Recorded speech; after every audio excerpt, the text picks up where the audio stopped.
जय हो माता लक्ष्मी की। धनतेरस की पौराणिक कथा। जब किसान के घर ठहर गई मां लक्ष्मी।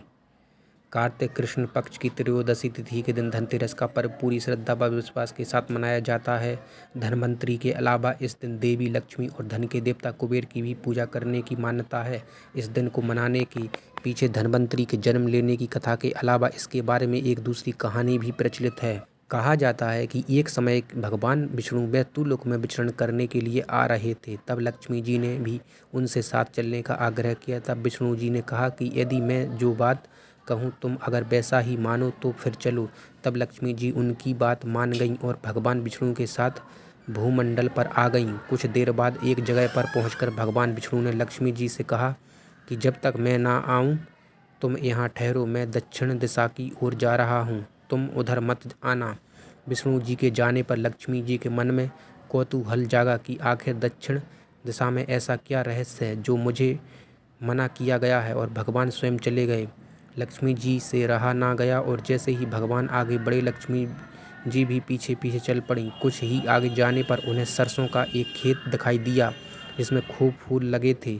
सरसों की शोभा देखकर वह मंत्रमुग्ध हो गईं और फूल तोड़कर अपना श्रृंगार करने के बाद आगे बढ़ीं। आगे जाने पर एक गन्ने के खेत से लक्ष्मी जी गन्ने तोड़कर रस चूसने लगीं। उसी क्षण विष्णु जी आए और यह देख लक्ष्मी जी पर नाराज होकर उन्हें शाप दे दिया कि मैंने तुम्हें इधर आने को मना किया था पर तुम ना मानी और किसान की चोरी का अपराध कर बैठी। अब तुम इस अपराध के जुर्म में इस किसान की 12 वर्ष तक सेवा करो। ऐसा कहकर भगवान उन्हें छोड़कर क्षीर सागर चले गए। तब लक्ष्मी जी उस गरीब किसान के घर रहने लगीं। एक दिन लक्ष्मी जी ने उस किसान की पत्नी से कहा कि तुम स्नान कर पहले मेरी बनाई गई इस देवी लक्ष्मी का पूजन करो, फिर रसोई बनाना, तब तुम जो मांगोगी मिलेगा। किसान की पत्नी ने ऐसा ही किया। पूजा के प्रभाव और लक्ष्मी जी की कृपा से किसान का घर दूसरे ही दिन से अन्न धन रत्न स्वर्ण आदि से भर गया। लक्ष्मी जी ने किसान को धन्य धान्य से पूर्ण कर दिया। किसान के 12 वर्ष बड़े आनंद से कट गए। फिर 12 वर्ष के बाद लक्ष्मी जी जाने के लिए तैयार हुईं। विष्णु जी लक्ष्मी जी को लेने आए तो किसान ने उन्हें भेजने से इनकार कर दिया। तब भगवान ने किसान से कहा कि इन्हें कौन जाने देता है, यह तो चंचला हैं, कहीं नहीं ठहरती, इनको बड़े बड़े नहीं रोक सके। इनको मेरा शाप था इसलिए 12 वर्ष से तुम्हारी सेवा कर रही थी। तुम्हारी 12 वर्ष सेवा का समय पूरा हो चुका है। किसान हठपूर्वक बोला कि नहीं, अब मैं लक्ष्मी जी को नहीं जाने दूंगा।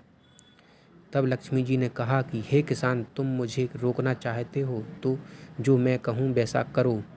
कल तेरस है, तुम कल घर को लीप पोत कर स्वच्छ करना, रात्रि में घी का दीपक जलाकर रखना और शाम काल मेरा पूजन करना और एक तांबे के कलश में रुपए भरकर मेरे लिए रखना। मैं उस कलश में निवास करूंगी किंतु पूजा के समय मैं तुम्हें दिखाई नहीं दूंगी। इस एक दिन की पूजा से वर्ष भर मैं तुम्हारे घर से नहीं जाऊंगी। यह कहकर वह दीपकों के प्रकाश के साथ 10 दिशाओं में फैल गईं। अगले दिन किसान ने लक्ष्मी जी के कथा अनुसार पूजन किया। उसका घर धन धान्य से पूर्ण हो गया।